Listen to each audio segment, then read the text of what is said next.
What is up, everybody? Eddie Barco here, and welcome once again to the Nebula Music Podcast. I'm really excited because today I have a very special episode for you. I have Mr. Johnny Three Tears of the Hollywood Undead joining me. I just want to say that this conversation was definitely very different from most of the interviews that I have on the show. Right off the bat, the minute that Johnny Three Tears picked up the phone, him and I just connected and we began talking as if we've known each other for many, many years. We both discovered that we were both born and raised in Los Angeles, California, which is very odd in the music industry. You don't normally meet many musicians that are born and raised in Los Angeles. Johnny Three Tears is part of Hollywood Undead. He's been playing with them for over 10 years. I mean, I feel like that is one of the biggest dreams that musicians have, is being able to play with your friends and being part of a band for many, many years. And a decade is a huge accomplishment. And in all these years, Johnny, in my opinion, has become incredibly wise. I mean, in this conversation, we went from talking about Los Angeles, gentrification, what it was like growing up, and transition into talking about the music industry and how record labels work and the good sides, the bad sides, all of it. And I was very much impressed by how well Johnny understood the concept and some of his advice. So I'm definitely excited to share some of those tips with you guys.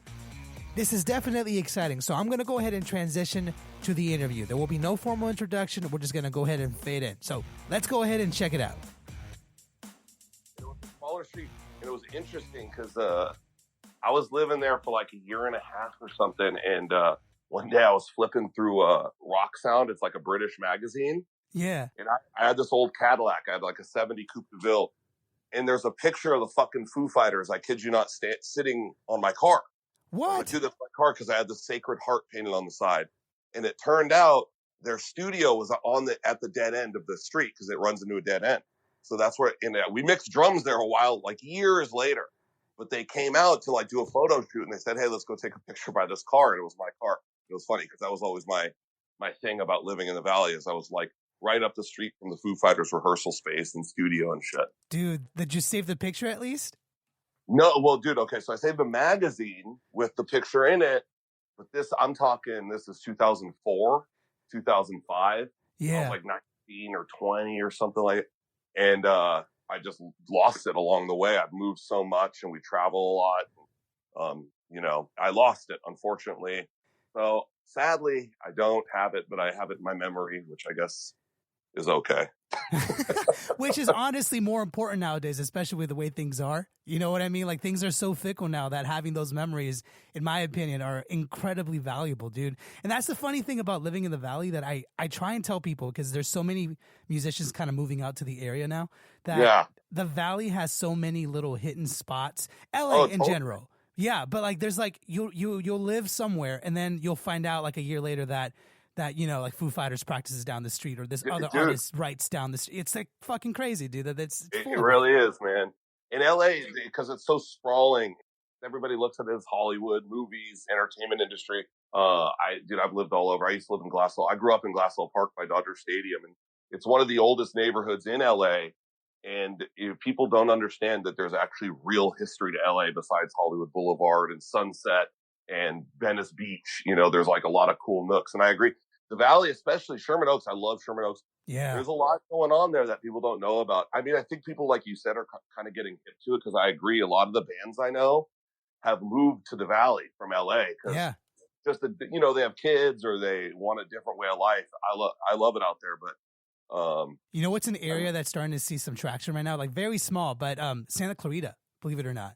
Oh yeah, dude. Yeah. I'm not surprised at all. As they price everybody out, you got to think, dude, like, housing gets so expensive in city proper that people move a little further away and a little further away. Eventually, Santa Clarita is going to be really popular. They're going to price everybody else out, and everybody's going to move to fucking Palmdale. I know. Eventually, everybody's going to fucking leave California because they can't afford it. It's just that pattern of constantly pushing people a little bit farther until another area springs up and then becomes that. It's funny because I have a couple buddies of mine who they tour professionally, and they do the whole thing, right? And they lived in LA, they did the whole thing, and they all just kind of collectively moved to Santa Clarita, and they love it because it's out of the way. And most rehearsals now, like you were saying, they're in the valley. Like most rehearsals are in the Yep. valley, so they can just go there. And if they ever need to fly out for the tour, they'll drive or Uber to LAX, but they don't live anywhere near that area. So it's just interesting what's happening right now in LA, man. It's like a huge melting pot. Obviously, Culver City, downtown, those areas are still popping. You know, they're not dead whatsoever. They're still alive. But it's interesting to see what most people would have considered the outskirts like 10, 15 years ago are starting to become their own little hubs now. And it's fascinating to me, man. Oh, dude, that's all, like Riverside, that's all it was farmland. And then Yeah. people started moving there, and now Riverside's like its own world. And dude, I'll tell you something, like when I was growing up, like where I grew up, Glass Park was the hood. I mean, it was ghetto as fuck. And same with like Silver Lake and Atwater, those areas. And then downtown was like a no-go zone. Yeah. If you weren't banging or if you weren't selling drugs, like you'd get yourself in. Now it's a bunch of lofts with a bunch of fucking hipsters paying like $3,000 for a little unit in there. So, and same with Glass Park, dude. I'd go back there once in a while because my grandma lived there, but she passed, so I stopped going. But when I grew up there, it was a real bad area, heavily, tons of drugs, tons of gangs. Now it's a bunch of little white hipster dudes with flannels and cowboy hats. And I'm like, dude, this is sad. I prefer the gangbangers over the hipsters personally, but dude, you know what's funny is I'm born and raised in LA, so I was born and raised in South Central, right off of Central Avenue and all that. And so I moved to the Valley for school, and I've been out here for 10 years. It's always interesting meeting another individual who lived a long time in LA, because most musicians nowadays are fairly new. Like they haven't lived here for more than 5 or 10 years, right?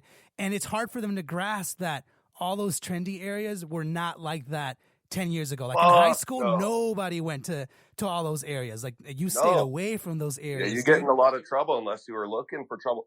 And dude, the thing is, these guys about North Hollywood's another area. When I was growing up, North Hollywood boys, the gangs there, North Hollywood was fucking rough. Yeah. Now it's a bunch of lofts. I remember we would rehearse in North Hollywood because it was cheap. This is back when I was a teenager. There was a lockout there, and you could pay like $12 an hour to rehearse. And we would go there because it was cheap, even though it sucked. And now that same rehearsal space is still open. You gotta be a signed band to go rehearse there. Forget it. It's $120 an hour. Easily. Because North Hollywood's nice now. So it's like, I don't like it. And it's funny growing up there because everybody always asks, where are you from? And you're like, I'm from LA. No, but where are you from originally? I'm like, no. Like, I'm from LA. And that's so, there's so many transplants that I think they outnumber us or locals. They do, man. It's strange, isn't it? It's strange how it's bizarre to meet another born and raised LA local. Like maybe not so much in the band scene as much as other areas, because there are plenty of like bands that have come out of LA.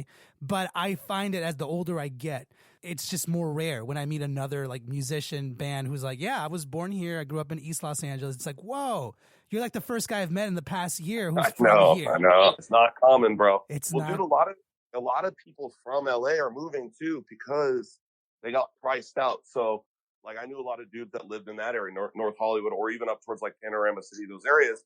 They all moved to like Arizona and Texas because they couldn't afford where they were from anymore, which is really actually, it's kind of fucked up.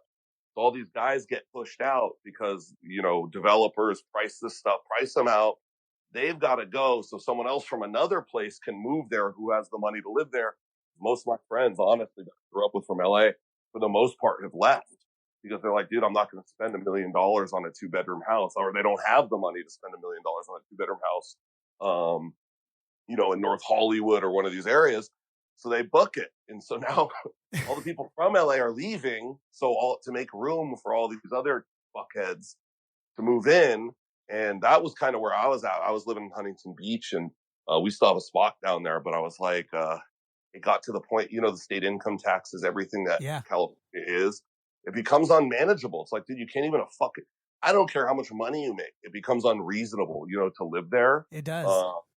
Unless you want to rent an apartment, never own a house, and work fucking 80 hours a week to live there, go ahead. But which is kind of the vibe, to be honest with you. It's the vibe that's kind of come out of nowhere. Not out of nowhere, but here's what I observed, which I'm curious to see what you think. So lately, over the past decade, there's been a lot of artists in particular that have moved here from the East Coast, all over the place always, but primarily from the East Coast because the East Coast has gotten very, very expensive, more than like the national average housing Dude, price, it's right? horrible. Oh, of course. And so what ended up happening was all these musicians, let's just use musicians as an example, artists in general, but musicians specifically, moved from like New York and other areas that got so expensive that they realized that LA was essentially a tiny bit cheaper, not by much, but they could get their own place, their own apartment, they could live by the beach.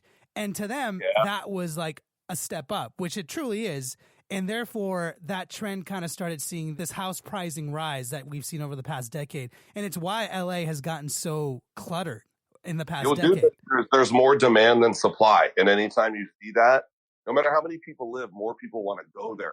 It's going to keep driving, that force behind it. And like you said, LA is expensive as fuck, but it is cheaper than somewhere else. Yep. It's same with like, every burgeoning community is like that. People move there. They price the locals out so the locals leave. Nashville's the same way. Nashville's like blowing up. Yeah. So a while ago, you could get a house here for $200,000. Now it's $400,000. And so the kids growing up here are like, dude, I can't afford to fucking live here anymore because these cocksuckers with money moved from somewhere else. And it's just this weird ebb and flow thing where people price the locals out, the locals leave, and they price those locals out because it's too expensive. It's weird, dude. The whole phenomenon is kind of strange, but it really is strange. But what I'm curious about, by the way, normally I would do like a very, very, formal intro, but I love the way we started this conversation. I love that we just went right into it because I love getting to know the people that I'm talking to. And I love it because you're probably like my third LA local that I've ever talked to. And it's fascinating to me to see.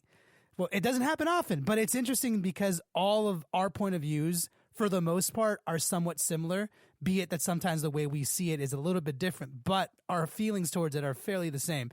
Do you feel like it is in some sort of way a good thing, though? Because in LA, it is getting cluttered, but because of that, there are all these bunch of other little communities that are popping up, like in Arizona. There's like this scene that's starting to come out of nowhere.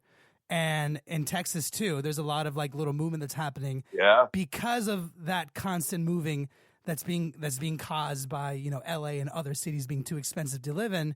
People are starting to kind of take that creativity other places. I mean, no, it really, dude, a lot of these boom towns, like Austin, Texas or Nashville or something, they have, it definitely spurs creativity in those cities. So Nashville used to be just a country town.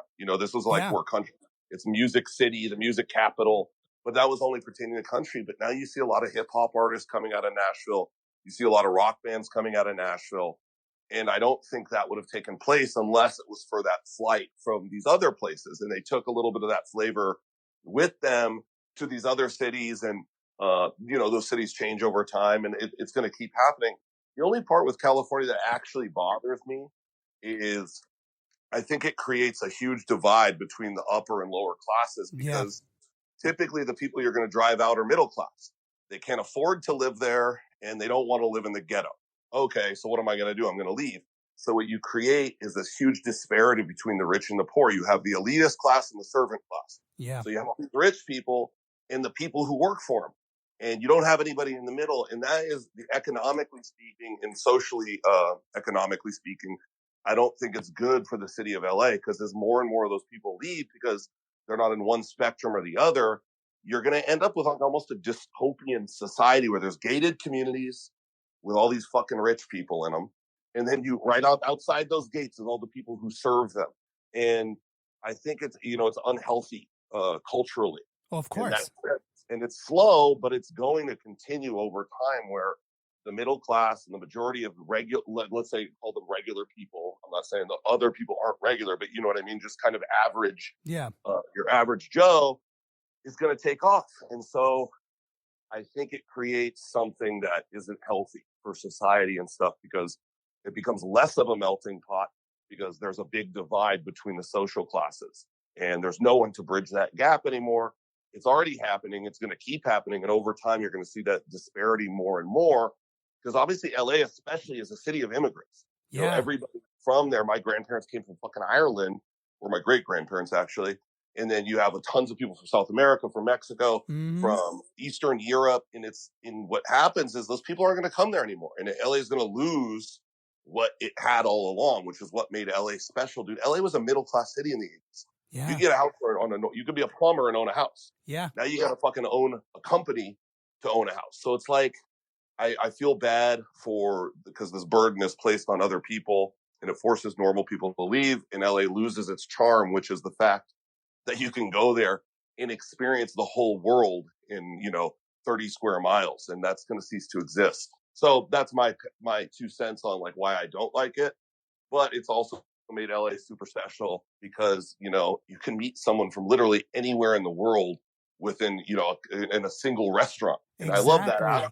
But I do unfortunately think that will die out as time goes by, as the majority of, just like I said, regular kind of people take off. You know what's interesting about that is that you are right that it's already happening, and I do feel like most people believe that it is happening. I've actually seen it firsthand because I grew up in South Central, right? And my parents, they still live there. They have their home and they love it. It's a nice little quaint home. But, it's essentially the ghetto. It's not as bad as it used to be, but, there's still some bad areas. And I don't know who is they, but I know that there's been financial groups that have tried to buy my parents' home like 3 times last year, and then they're not the only ones. Like there's all these neighborhoods that for so many years were considered lower class, like the ghetto. But when you look at it from geography or whatever? When you look at the map, geographical, yes. They live fairly close to the airport. They live fairly close to the beach. And there's all these people that are coming in, buying all these houses massively. And they're just going to turn them around, and basically people are going to start paying massive amount of rent to live in these areas. And the thing that happens that people don't realize, like in Echo Park or Silver Lake, is that they do buy these homes and they push people out. But what ends up happening is, for the most part, they don't even fix them up. They don't even really fix up the area. They just kind of buy it, maybe paint it, and then you're basically just moving into a really old house that someone just charged you 3 times more for.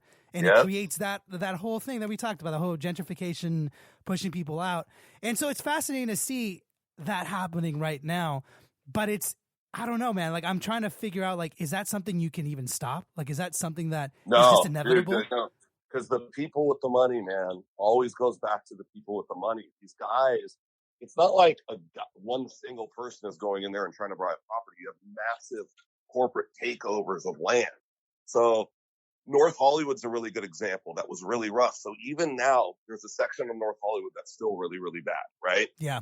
But it bumps right up against a wealthy area. And I'm not saying there's not even a line or a street. There'll be a nice house, and right next to it, just go past Lancashire for like 1 or 2 streets, and you'll see it. Exactly. Yeah, exactly. So what they're doing is, as every tenant that moves out, they take over the apartment unit. Another tenant moves out. Pretty soon they have every unit. They buy the building because there's no more rent control. They tear the fucking building down. They put something else there, a big building of lots.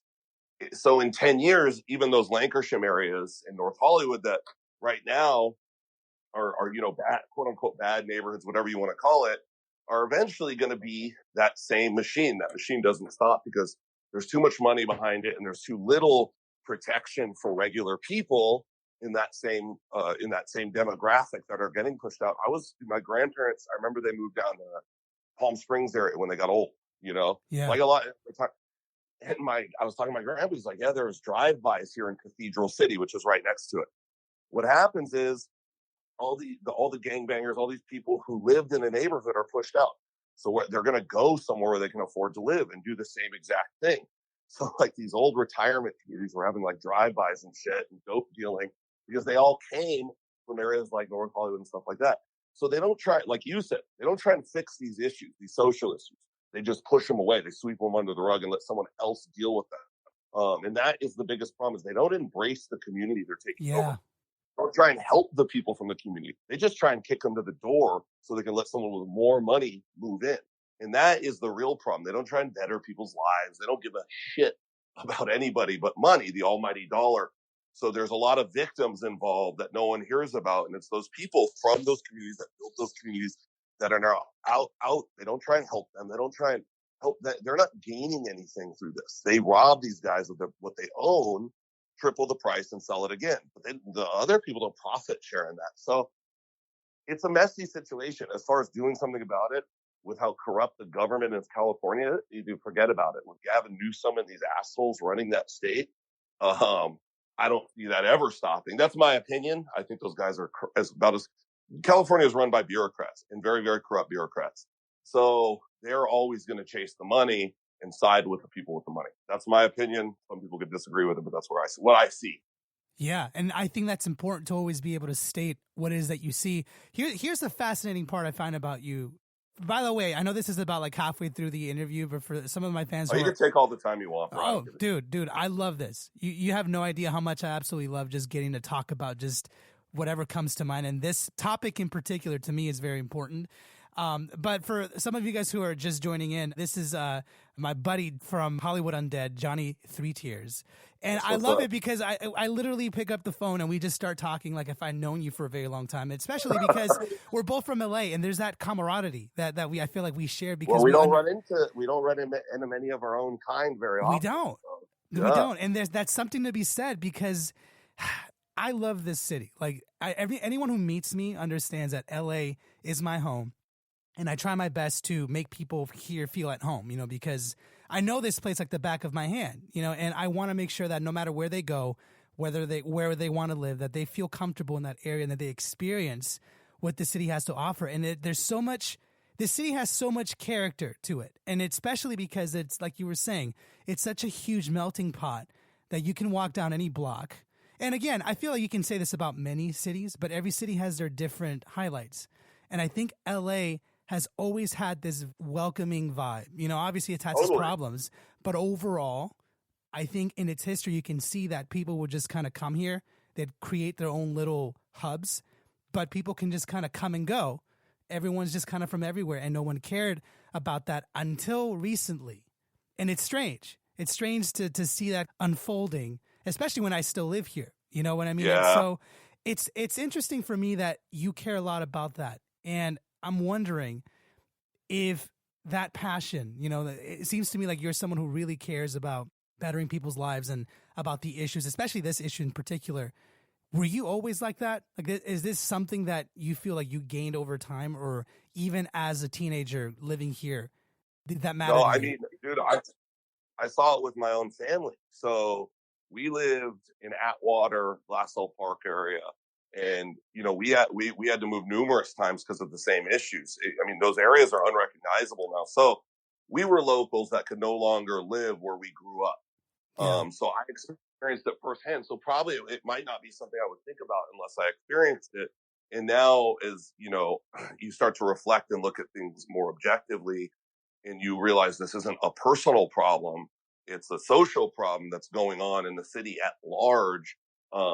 I found that my sympathies lie with a lot of these people that I don't think really anybody's vouching for them. I don't think anybody's going, hey, this family grew up in they're a second generation family from this neighborhood, and they can no longer even afford to keep their house because of all the development around them. And what bothers me is the people in these communities have no say what happens in their community, which is what the problem is. And like going back to what you said about LA, how everybody feels welcome. Yeah. Culturally, no one cares where you're from in LA. No one gives a shit. Exactly. And everybody's so used to being around such a mixed group of people that is what is so special about it. There's no neighborhood divides where it's like, yeah, granted, there's bad neighbors you probably shouldn't go into, but you can go experience any culture by throwing a rock, and following it. You're going to find somebody new and somebody else. And I think that experience for people is going to cease to exist over time because people who used to come to LA from all over the world for opportunity are going to start looking elsewhere, because who the fuck's going to have $5,000 to pay in rent? Especially if you're coming from another country to develop a new life, you have to make that transition a little easier. And LA is not going to be that place anymore. They're going to look elsewhere. And that to me is what made LA so special when I was growing up. And I think that's going to cease to exist. And you're going to have that big divide between the wealthy and the poor. And people are going to look elsewhere for those opportunities because they're no longer available in cities like Los Angeles or New York or Chicago. They're going to start. You see a lot of people going to the South now because the cost of living is so much less. So they're going to benefit from the same thing. So, I mean, it's good for some people, but I guess everything's like that. A win for one group is always a loss for another one. No one can win all the time. So who knows? Maybe they're going to come down to Gulfport, fucking Mississippi, and make it the hub of the world. I don't know. It can happen, as history has taught us. It can definitely happen. Dude, yeah, LA was a fucking orange grove and some farming communities, and now it's like the entertainment hub of the world. If you told someone that 150 years ago, they'd tell you you're out of your fucking mind. Oh, yeah. So that just goes to show you. I mean, I hope that LA stays LA. It'll always be LA to me. I'll always go to the Dodger games, and I'll always go drive through my childhood neighborhood, even if I don't fucking recognize it anymore, because it has that special nostalgic place in my heart. But it also aches because I know it's never going to be the way it was, but I guess that's the same for everybody. It's true. So then how would you compare then living in, because you said you live in Nashville now, right? Or at least you spend a lot of your time in Nashville. I spend a lot of time here and in Oklahoma City. So. Got it. I'm wondering, the issues that we were just talking about, that isn't one of the main reasons why you left, right? Or why you're spending more time over there, right? I mean, like, I work in an industry that's kind of spreading now as we speak outside of music. So I kind of go where the industry takes me. Which is cannabis, right? Yeah. We have some grows and stuff, and some dispensaries in Oklahoma City, and Nashville's going to go legal. Or Tennessee's going to go legal. So we're kind of preparing for that. So I work in those fields. California, and just in typical California fashion, we had a license in Baldwin Park, and we had a grow and a facility. And because the way their business operates, they made it impossible for us to function there. They charge $1 million for a license to grow weed. Wow. And then they tax you 60%. By the time you're done, you owe money at the end of every harvest. So we were like, dude, we can't function here anymore. So we left. We left California. The business left California. Yeah. And that's another one of California's faults, I guess, tax laws and all this shit. There's so much red tape to do fucking anything there. But I still, like I said, I have a place in my heart. I love Manhattan Beach. I love Huntington Beach. I love going to the water down there and getting food and just checking everything out. LA has something about it that no other place in the world has. And I've traveled the world. That's what I do for a work. And there's nothing like it. And I can attest to that 100%.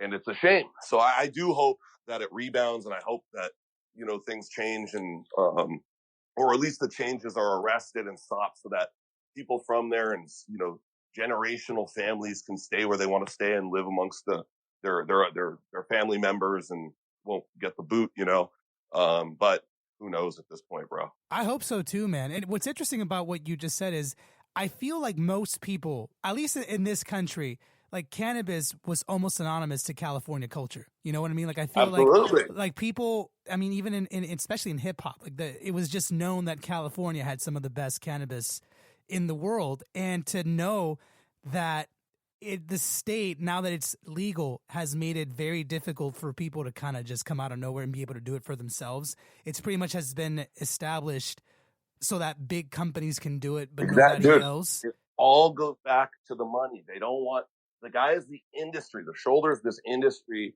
was built on. The little man, the regular grower, the guy growing in his garage, risking his life or at least time in jail so that he could grow. Those are the guys who built that industry, but but they can't afford. They price people out, dude. It's all done on purpose. They want the corporations running the cannabis industry in California, so they make it impossible for anyone but those corporations to be able to function. So I know a lot of people that when it passed in California who went legal, who tried to go legal, and found that they lost their ass. It was like impossible. So all of them went right back to the black market. The black market still controls California. There's no doubt about that. You ever watch that Netflix documentary, Murder Mountain? Yeah, You watched that? Yeah. What a trip, right? It talks all about that, man. It's crazy. It's funny, because the guys I came up doing this with, a lot of these guys are, shady characters. They're gangbangers, stuff like that. We'll sit in a meeting with guys like that and then guys with $100 billion in the bank who want to invest in it. So it's this motley crew, like the mixture of people involved in it. It's still controlled vastly by illegal markets. So you'll be in a meeting with guys that should not be in meetings with bankers, but there they are because they want in. So you have these Wall Street types and straight fucking street dudes talking business because one wants something from the other. And it's a bizarre thing, dude, because the rules aren't written yet. The federal legalization hasn't passed. I don't see it passing that soon. It will eventually. Yeah. until then, it's always going to operate in a black market sense because you can't use banks and you can't do certain things. You can't cross this line or that line. So it's a fascinating world, dude. The marijuana industry is just at like this fork in the road, and I don't really know where it's going to go. No one really knows where it's going to go. I honestly, I don't think anyone knows. I have a couple buddies who are getting into it, and they also told me that they tried doing it in LA and California, and it was just impossible. Mm-hmm. So they've moved over to Oklahoma, where apparently the license is, I don't even know, like a couple grand compared to like $1 million. So we have 4 dispensaries called 46 Relief in Oklahoma City.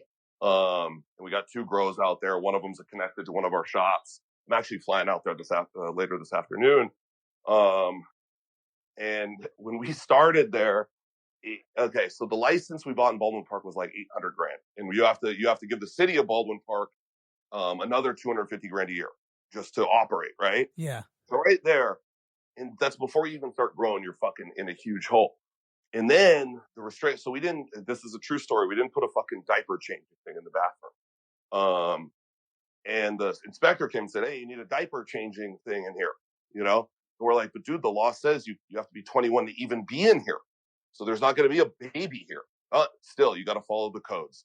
So they made us put a fucking changing table in the bathroom and said we have to wait for the next inspection to start because of it. We had to wait a month just for them to make sure the baby changing station was there. This whole time we're bleeding money. So they literally made it impossible. And so I had some boys in Oklahoma City that wanted to do it, and we brought our expertise, because we grow. We said, let's team up. And you're exactly right. The licenses out there were $2,500. Wow, dude, that's not even that's like less than 5% of the California cost. Dude, it's nothing compared. Nothing. And the regulations were easy. You get, I mean, you still got to fucking follow building codes and stuff, but they don't make it impossible. So as long as you're not an idiot, you can do it. Unfortunately, what happened is so many people went out there at once that they oversaturated the market. There's a fucking dispensary on every corner, which, can be troublesome and stuff like that. But they'll all go away once they realize they don't know what to do. You have to grow in order to make money because you're buying shit at 50% markups already to put in your store. Then you have to mark it up and pay your overhead. By the time you do it, you're probably breaking even. So you have to have your own product to really do well. But there's a lot of gunners out there from LA, like dudes that are big in the industry from California, operating discreetly in Oklahoma because they see the opportunity. So you're going to see more of that. Once Tennessee goes legal, you're going to see massive influx to Nashville. And then as time moves on, Florida, you get these different places. There's going to be hubs outside of California. What we did is we just took what we grew in California and put it in Oklahoma City. To them, like that hydro shit's like fire. So they're like, yo, they'll buy this shit up because they're used to outdoor nasty shit. So, it's interesting, man. But yeah, dude, I don't know what's going to happen from one day to the next. It's actually very similar to the music industry. One day you could have a hit and the next day or yesterday's news. So you have to stay on top of everything. And I see a lot of parallels because music's the same thing. You have a bunch of artists, a bunch of guys who just want to make fucking music. They've been making music. That's it. They don't want anything else but to be artists. You get a bunch of guys with a ton of money. You say, okay, well, I'll help you become an artist that sells music. You just have to give me 90% of what you earn. And at the time, that sounds pretty good because, oh shit, someone might actually hear my music. And then they start selling records and their singles doing good. They go, oh, dude, where's my share of this money? Oh, you don't get a share, dude. You signed this contract that gave it all to Universal or Interscope or one of these labels. And you have the same kind of racket in the music industry that you have in that industry, where a bunch of guys with a bunch of money who don't give a flying fuck about music or a flying fuck about the cannabis community taking it over with the almighty dollar. So it's not like artists run labels. Bankers run labels. It's not like cannabis growers run the cannabis industry. Bankers run the cannabis industry. So there's a lot of parallels that I've seen. We've gone to war with our record labels just, since we started. There's never been a dull moment. And it's kind of the same thing now with this world. Yeah. You know what I'm curious about? You guys have been doing music for a very long time. There's so many things I'm curious about your career because it's incredibly fascinating. And to hear what you're saying in your experience, it's something I hear about a lot. And sometimes I'll hear the opposite, where some artists through trial and error have found a way to compromise where they're able to kind of fight for an equal share and they get it. But it's interesting to me because in all those experiences, what I gather is that you sort of have to fight for that compromise, and it's not like a given right off the bat. My question for you is, do you feel like you guys have been in this for over a decade? Have you guys gotten to a point where you guys are able to kind of get a compromise in the middle?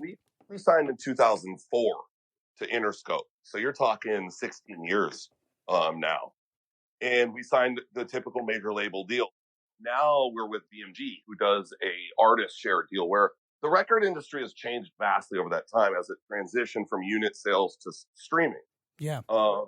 No one will sign those deals with major labels anymore because they don't have the power they used to. Streaming is completely independent of the label. So before, you kind of had to sell your soul to even get your record on a shelf in Best Buy or Sam's or Tower. Some of you probably don't remember that shit, but there was record stores at one point. And that was the only avenue to get your music out there. With the advent of the popularity of SoundCloud and Spotify and all these things, you can be an unsigned artist and get your music out there.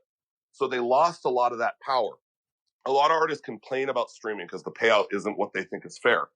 My defense of it is, you may not get paid what you think is fair, but you can put your music out to the world without any medium, without a via or a record label to say, so their function is much more important than the victims of it. Oh, I'm only getting X amount per stream. Okay, I get it, but you wouldn't be able to stream without some major label, period, before. No one would hear your shit. That's true. So there's more good to the streaming service than there is bad. I understand. Everybody always wants.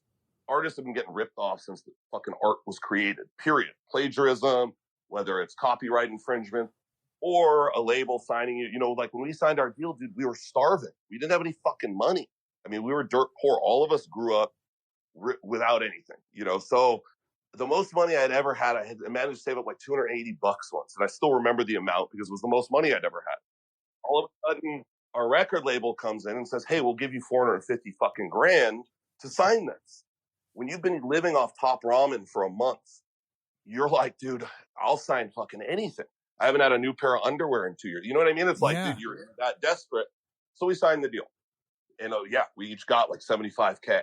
So I went from having absolutely nothing. And to me, that was millions of dollars at that time. I was rich.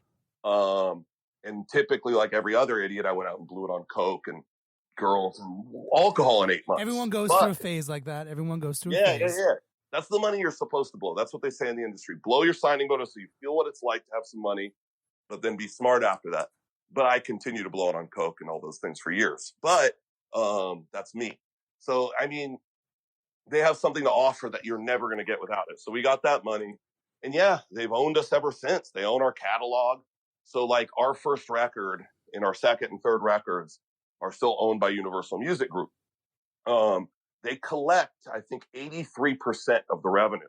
Wow. And keep it, even though we haven't worked with them in 7-8 years. That's just, we sold your soul. And so like, if you can do it without a label, I strongly suggest doing it without a label, which is what streaming services enable artists to be able to do. So it's a different world now. And I've gone from the young kid to kind of the veteran. So, I've been in it for a long time. We've been in every kind of deal.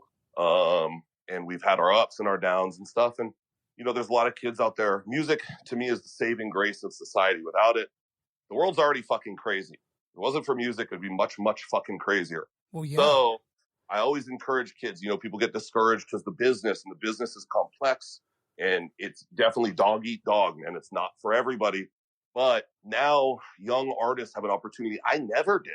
You can get your music out there on its own merits. If it's good, it's good. And you can get it out there and develop a following on its own merits, not whether someone else says it's good or you need to work with this producer or this isn't like this. You need to rewrite this hook. This lyric isn't okay.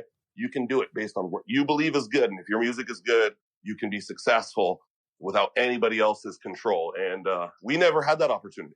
So you did what you had to do at the time. What I'm curious about is, let's say kids nowadays, I mean, labels are still signing deals and they're still doing all that to a lot of young kids. If they had an opportunity to either have a lawyer or maybe even negotiate a better split, would you actually maybe even using your story as an example, going back to your early days, if the deal was a little better, if you guys were able to kind of be able to do like a 50-50 split, would you still recommend against a deal at all costs, or would you No, say because like, the labels still have capability. So if you're getting a 50-50 split, that's actually fair, right? mm-hmm. So the label's going to shoulder a lot of the initial costs to make videos, to do things that are very tough for you to do. So if you can get a 50-50 split with a label, by all means, because they still have avenues you can't get. They could still call it, you get a radio team with a label that's going to go to radio stations. You have publicists, you have people that are working for you. So there's definitely a line. You don't have to do it independently. My only point was you don't need to sign a deal now. But if you can get a favorable deal for somebody and have a label that's on your team, because everybody who works at labels, they're not all the devil. They're just a lot of them are. We're with BMG now, and we get 80%. We get the lion's share of the. That's beautiful. That's beautiful. Yeah. Right there. Yeah. So, but you have to earn it because BMG ain't going to sign you unless you do business already. Yeah.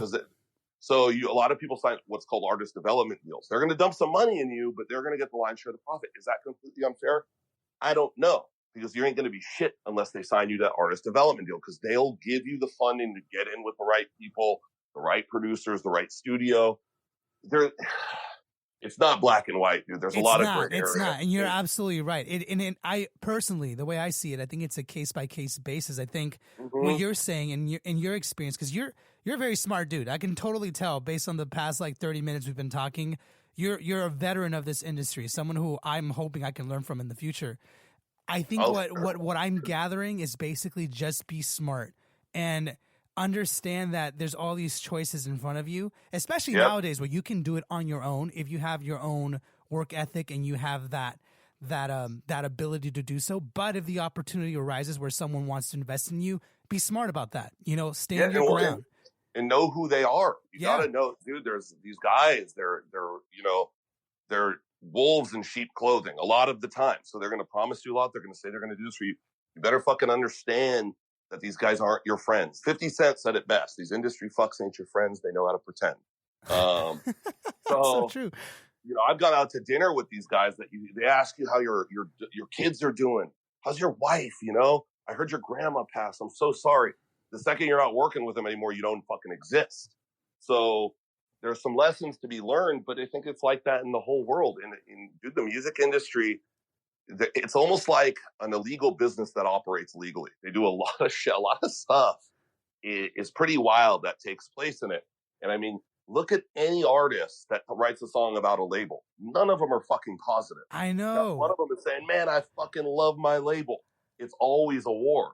So I would say today you have so many more options than we had at the time. We took the one key to the gate we could get, while now, dude, the biggest burgeoning music scene is SoundCloud rap. Yeah. These guys, all these dudes just put their music on SoundCloud and blew up. They didn't sign with a label. None of these guys had to sign a deal. And these guys are making money hand over fist because they own their music. So yeah, and if they're with a label, usually the label asked. It wasn't like they went looking for it. I will say, though, if you're a little white suburban kid and you see that, don't go get tattoos on your face and think you're going to be a rapper just because they did. All right? I see that, dude. I see that, dude. You see little white kids from places like fucking Porter Ranch tatting up their face thinking they're rappers and they're thugs just because they saw, Triple Red or Juice World or one of these guys do it. Everybody needs to relax with that whole thing because that's all they're doing now. When I was a kid, you had to learn to fucking play guitar before you did anything. Yeah. That was, now it's like, I don't even know how to play music. I just have to, tell some bullshit story and go, Gucci gang or whatever they do. So there's definitely limits to that world. But, if you make good music and you believe in your music and it is good, it actually is good, you don't need a label. But like you said, if you can get a good 50-50 deal and someone who really believes in you and wants to launch your career and is actually your friend and actually has your back, then by all means, sign the deal. But make sure you do your research. And like I said, a lot of these guys are as fake as, most of the tits in California, bro. Dude, you're speaking to the choir here. You guys have a brand new album coming out in February 2020. Why don't you tell me a little bit about what that's going to be about? Because I know that you guys are approaching it a little bit differently. And like I was saying, you have so much experience. I'm curious, what the vibe is towards this album and like what you want your fans to get out of it. Okay. Well, no, and I appreciate everything you said, by the way, dude. That was very nice of you. And I definitely try and do my best to help, young artists. And, I don't want people to end up in the same position as I did. So I always try and, make it easier. But with the new record, we call it's New Empire. It's a double album. One comes out in February, and I think the other one's going to come out in May. Our mission, I guess you could call it that, was, usually we build our records off the record that preceded it. So this is our 6th album, and you have this structure of all these other records that came before, and you're kind of like building on all of those. And we kind of, our intention, we went to the studio, we had, a production meeting and said, look, let's pretend we never wrote a fucking record before. Let's wipe it all away. Because a lot of the times, we already wrote a song with that progression. We did this before. We haven't done this before. We said, look, what would we do if we've never recorded an album prior to this moment? And we just let it go. So we've kind of scraped away the whole foundation that we had. And this is kind of Hollywood Undead, like reimagined, like what would we do now if we just got signed? And if this was our first record. And that's what we really went for, to get a fresh outlook. Because it's easy over time to get into rhythms. Like when you're writing songs, there's patterns to it. And you start following a pattern because you think something's successful. Okay, I'm going to use that same pattern. And you might get a hit, but you lose the integrity of the song. You lose the honesty in the music. So that was really how we went about writing the 2 volumes. Was let's pretend we've never done this before. I love that, man. And I love that you guys have the opportunity to approach your music in a very fresh way, because I think every artist needs that from time to time, to be able to just, if I hadn't done this before, what would I do? It's so free. Exactly. I feel like it's such a freeing thing to do, and you can create some very genuine moments. And I'm really excited for you guys, man. I can't wait to hear the new stuff. And hopefully, are you guys coming to LA anytime soon? Oh, dude, in spring. We'll be there in spring. So hit me up and we'll hang out. I hope you enjoyed my conversation with Johnny 3 Tears. I know that I definitely did. And like I said at the beginning of this conversation, this one was very special to me. I'm sure you guys could tell that I was geeking out at the fact that he was from LA. It is truly rare to find someone else that decides to do music that grows up here. To us, the very few that chose to actually pursue it, I feel like we definitely have this pride over this town and over the culture that's been developing, and we want to make sure that it just develops a little bit further. And I want to take that opportunity to definitely encourage all of you guys, all the listeners, to be passionate about what you believe in. I think it's very apparent in the way Johnny conducts himself and the way he expresses how he feels about things, that at the end of the day, he's always going to stand for what he believes in. But I do think the takeaway is to understand yourself. Understand how it is that you work best. There are some that work really well with financial backers, and I'm not even talking just about a record deal. I'm talking about business in general. There are those that need financial backers to be able to grow, and they like that. They like that guidance. They like knowing that there is somebody that's going to guide them through that world. But I have worked and met many people in the business world that prefer to be independent, that prefer to not rely so much on financial backers.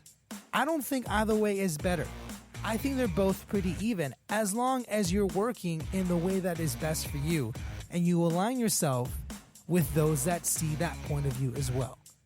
And without letting this outro get too long, I also want to take a moment to just point out that Mr. Johnny 3 Tears, while he's a very talented musician, he has found a way to diversify his skill set.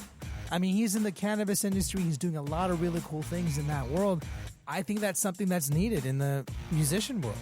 This world needs creative minds, and I think if we were to venture off into other areas and be a little more creative in those areas, we could solve a lot of problems together. Thank you guys again for joining me on this conversation. Johnny 3 Tears, much love to you. Thanks again to the band Hollywood Undead. Thanks to BMG for helping set this up. And hey, if you guys want to check out more episodes, I'm on Apple, Spotify, all the big ones. And definitely stay tuned because I have tons of great interviews and great content coming your way.